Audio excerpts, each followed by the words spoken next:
আসসালামু আলাইকুম ওরহমতুল্লাহ। প্রিয় দর্শক, আজ আমরা আলোচনা করব এক মহা গুরুত্বপূর্ণ বিষয়ের উপর, যা আমাদের দুনিয়া ও আখিরাতের সফলতার সাথে সরাসরি সম্পৃক্ত। আর সেটি হলো তাওবা, অর্থাৎ আল্লাহর কাছে ফিরে আসা এবং ক্ষমা প্রার্থনা করা। আমরা সবাই মানুষ, আমরা ভুল করি, পাপ করে ফেলি, ইচ্ছাকৃত হোক বা অনিচ্ছাকৃত। কিন্তু আমাদের প্রভু দয়ালু আল্লাহ তার দয়া ও ক্ষমার দরজা উন্মুক্ত রেখেছেন। তিনি চান আমরা ফিরে আসি, আমরা তওবা করি। আজকের আলোচনায় থাকছে তওবার গুরুত্ব ও ফজিলত, কোরআন ও হাদিসের আলোকে কিভাবে প্রকৃত তওবা করা যায়, তওবা করলে আমাদের জীবনে কি পরিবর্তন আসে। তওবা শুধু একটি শব্দ নয়, এটি একটি জীবন পরিবর্তনকারী আমল। আল্লাহ কোরআনে বলছেন, নিশ্চয়ই আল্লাহ তওবাকারীদের ভালোবাসেন এবং পবিত্রতা অর্জনকারীদের ভালোবাসেন। আল্লাহ আমাদের ভালোবাসেন, কিন্তু তিনি চান আমরা তার দিকে ফিরে আসি।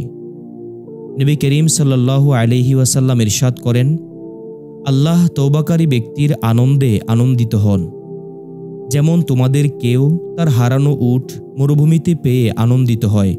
সহিহ বুখারী এবং মুসলিম। এই হাদিস থেকে আমরা বুঝতে পারি, তওবা শুধু আমাদের জন্য নয়, এটি আল্লাহর জন্য অত্যন্ত প্রিয়। আল্লাহ সুবহানাহু ওয়া তাআলা কুরআনে ইরশাদ করেন, হে ঈমানদারগণ, তোমরা সবাই আল্লাহর দিকে তওবা করো, যাতে তোমরা সফল কাম হও। সূরা আন-নূর। কখনো কি মনে হয়েছে, আমি এত গুনাহ করেছি, আল্লাহ কি আমাকে ক্ষমা করবেন? আল্লাহ কুরআনে বলছেন, হে আমার বন্দাগণ, যারা নিজেদের উপর জুলুম করেছ, তোমরা আল্লাহর রহমত থেকে নৈরাশ হয়েও না। নিশ্চয়ই আল্লাহ সব গুনাহ ক্ষমা করে দেন। নিশ্চয়ই তিনি ক্ষমাশীল এবং পরম দয়ালু। সূরা আজ-জুমার। আল্লাহর রহমত এত বিশাল যে তিনি আমাদের সব গুনাহ ক্ষমা করতে প্রস্তুত, যদি আমরা সঠিকভাবে আল্লাহর রাস্তায় ফিরে আসি তওবার মাধ্যমে। নবী করিম সাল্লাল্লাহু আলাইহি ওয়াসাল্লাম বলেন, আল্লাহ রাতের বেলা তার হাত প্রসারিত করেন, যেন দিনের পাপী রাতের বেলায় তওবা করে, আর দিনের বেলায় তার হাত প্রসারিত করেন, যেন রাতের পাপী দিনে তওবা করে। সুনানে আত-তিরমিজি। এই হাদিস থেকে আমরা বুঝতে পারি, আল্লাহ আমাদের তওবা করার জন্য সবসময় অপেক্ষা করেন। এ থেকে স্পষ্ট বোঝা যায়, সফলতা চাইলে তওবা করা অত্যন্ত জরুরি। রাসূলুল্লাহ সাল্লাল্লাহু আলাইহি ওয়াসাল্লাম ইরশাদ করেন, প্রতিদিন রাত যখন 1/3 বাকি থাকে, তখন আমাদের মহান রব দুনিয়ার আকাশে নেমে আসেন এবং বলেন, কেউ কি আছো যে আমাকে ডাকবে? আমি তার ডাকে সাড়া দেব। কেউ কি আছো যে আমার কাছে ক্ষমা চাইবে? আমি তাকে ক্ষমা করব। সহিহ বুখারী। সুবহানাল্লাহ। প্রিয় শ্রোতা, একবার ভাবুন তো, আল্লাহ নিজে আমাদের ক্ষমার জন্য আহ্বান করছেন, তাহলে আমরা কেন দেরি করব? আমরা কেন তওবা করব না? কিভাবে প্রকৃত তওবা করা যায়? সত্যিকারের তওবা করার জন্য 3টি শর্ত পূরণ করা অত্যন্ত জরুরি। পাপের জন্য অনুতপ্ত হওয়া, নিজের কৃতকর্মের জন্য আল্লাহর কাছে গভীরভাবে অনুশোচনা করা, পাপ থেকে সরে আসা, শুধুমাত্র মুখে নয়, বাস্তবেও সেই পাপ থেকে পরিত্যাগ করা, সেই পাপ থেকে দূরে থাকা, পুনরায় সেই পাপ না করার দৃঢ় সংকল্প করা, মনে মনে অঙ্গীকার করা যে ভবিষ্যতে ওই পাপে লিপ্ত হব না। আর যদি কারো হক নষ্ট করে থাকি, তাহলে তার হক আদায় করাও তওবার একটি শর্ত। তওবা করলে আমাদের জীবনে কি পরিবর্তন আসে? তওবা করলে মহান আল্লাহ আমাদের সমস্ত গুনাহ মাফ করে দেন এবং আমাদের হৃদয়ে প্রশান্ত হয়ে যায়।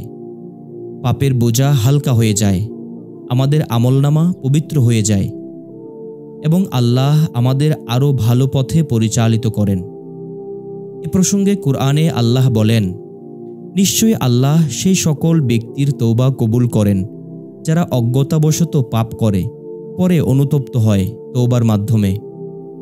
তাহলে আসুন দেরি না করে এখনই আল্লাহর দিকে ফিরে যাই, সিজদায় লুটিয়ে পড়ি, কেঁদে কেঁদে বলি, হে আমার প্রভু, আমি ভুল করেছি, আমাকে ক্ষমা করে দাও।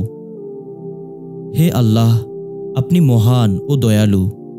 আমি আপনার কাছে তওবা করে ফিরে আসতে চাই।